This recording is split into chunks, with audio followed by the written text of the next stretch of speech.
After considering the domain, the next step is to look at the host your website is located on. I know that Pluralsight's main target demographic is computer developers, so I'm not going to go into exactly what hosting is. If you're not familiar with this term, I recommend doing a search on what is hosting. You will find a mountain of information for your consumption. Similar to domains, hosting has a lot of old rumors surrounding it that people go back and forth on trying to determine exactly how hosting impacts SEO. Back in the day, there was a rumor that speed mattered to your rankings. This now is no longer a rumor, but SEO gospel truth. Both Google and Bing have announced that speed plays an important role in their search algorithms. There are hundreds of different ways to speed up your hosting. For all my Unix hosting, I add a simple code to my .htaccess file that helps. I will talk more about what the .htaccess file is and how to use this code in a couple of slides. If you're already familiar with the .htaccess file, you can find the code I use to speed up my websites in the Pluralsights exercise file. However, if you want to do some further reading on the subject, I recommend an article from Search Engine Land that shares 29 solid recommendations that will help in your website speed. Next up in the SEO rumor mill is shared hosting. It was believed that early search engines would possibly penalize you if you shared a host with a bad website. It was never determined if this was true, and if it was, it doesn't really matter these days.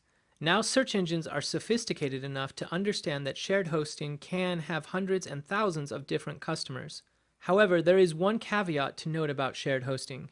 Google feels it is bad practice to have all your sites on a shared platform and to interlink your domains together. For Google, this is seen as a link network, and they have been known to penalize such networks. Bing, on the other hand, doesn't seem to have an issue with it.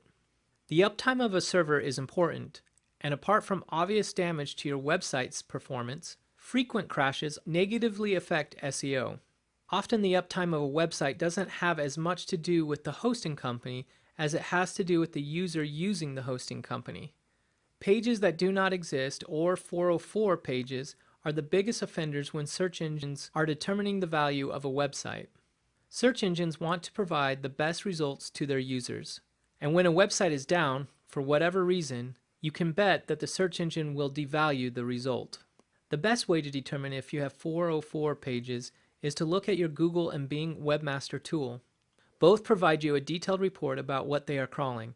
And since we are trying to please them, it's best to identify and fix these errors. Stay tuned for the next slide, which will go more in depth with Webmaster Tools. The final hosting rumor, and by far the most popular, is your host location. I've heard for years about the importance of hosting your domain on a server that is located in the country you are targeting. Google doesn't care where your server is located. Bing, however, does care, but there are several other factors that are also important. For Google, there are only two current factors that matter when they are considering a website's location.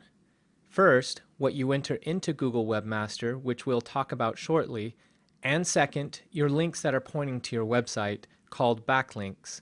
I once had a friend purchase a website that had thousands of backlinks from Indonesia. When you did a search on his domain, Google added on his search results that this website was from Indonesia.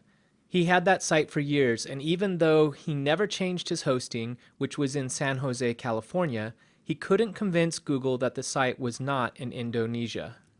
Bing looks at three things: the IP address of the server, which tells Bing where your server is located, domain extensions, particularly country domain extensions, and geo meta tags.